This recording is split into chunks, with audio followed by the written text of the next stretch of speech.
Curry made $500 million after declining the Nike. But there is a point where Stephen Curry's shoe deal was with Nike, and they lost him to Under Armour after a simple mistake.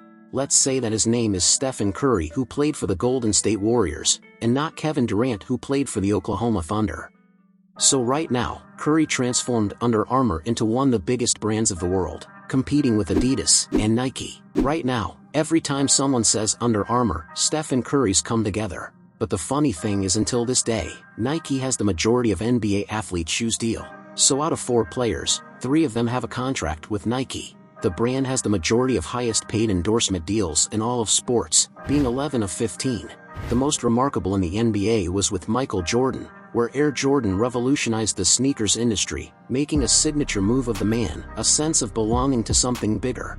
And Nike also got many more deals with NBA players nowadays, like KD, LeBron, Anthony Davis and many more. Just to give you an idea, 11 of 12 players of 2012 USA Team Olympics had a deal with Nike. So how did they lose Curry? Nike was determined to get a deal with him. Curry always used their shoes to play in college, and also his grandfather worked there in the past. Being the 7th player drafted in 2009, Curry was a huge promise, and Nike always stays close to high-value players to do a deal, and that's what they did.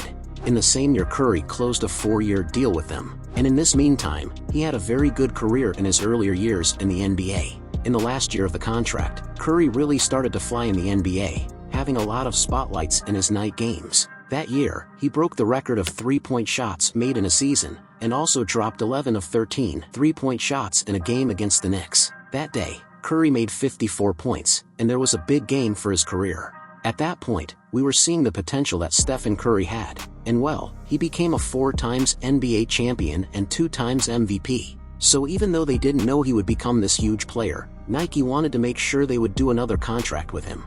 After the contract ended, Curry would have a lot of companies trying to do the deal with him, including Nike. Usually the first company that signs a deal with the player stays with them a long time, or even his entire career. But it is not usually always what the company wants, and Nike did want him. So the company would pitch her deal and scheduled a meeting with Curry and his father.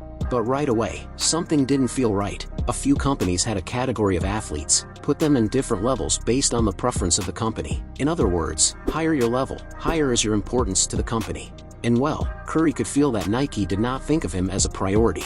One of the mistakes Nike made was offering him only $2.5 million, which is not much for a player who had the growth that he had in the last season. Meanwhile, Under Armour, which was a much smaller company at the time, offered him $4 million. Also, Nike didn't offer Curry his own youth development camps, but they offered to Kyrie and Anthony Davis, and both were in the league less time than Curry. Oh, you think this is bad? It gets worse. During the pitch to Curry and his father, they used a slideshow, and the funny thing is, in that slideshow wasn't Stephen Curry's name, but Kevin Durant. At the time, KD was still with Oklahoma Thunder, and Nike used the same slideshow that they used in KD with Curry. They didn't even change the name. And that, my friend, was a huge mistake. The funny thing here is, that's not the worst part. The Nike representative who was trying to close the deal called him Stefan and not Stephen. Really?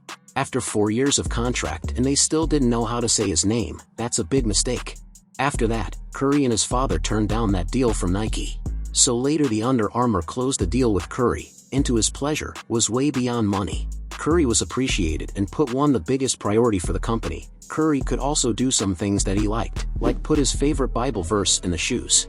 At the time, the company wasn't very big, but he also got partial ownership of the company. No other company did that to an athlete. Curry became to Under Armour what Jordan was to Nike. Curry increased the worth of Under Armour from $14 billion to $28 billion in a period of just 2 years. Later Curry said that his deal with Under Armour was the best decision that he ever made. And well, now in 2023 we can say so much more about it. After signing a long-term extension with Under Armour, Steph Curry is due to receive 8.8 million shares of the sportswear company's stock, currently valued at $75 million. The Under Armour deal could earn Curry more than the $473 million he's made from his NBA contracts, and honestly, that's huge money. Along with stock options, the deal includes yearly base pay, on-court incentives, and product royalties. Curry will likely receive the stock payments after his playing days are over. The stocks will vest in 2 equal installments, the first in 2029 and the second in 2034, so He went from a company who didn't pay attention, and didn't value him as a player, dignity of a good contract, a proper pitch slideshow, and to say his name correctly, to the one who most valued him, giving an opportunity to become part of the brand, and of course, earn a lot of money. I guess Nike regrets until this day for not treating Stephen Curry properly. And also one more thing, if you like this video, please subscribe. I am a very small channel and want to bring more content for you, so please, help me to reach the goal of 1,000 subscribers. Thank you, and I see you in the next video.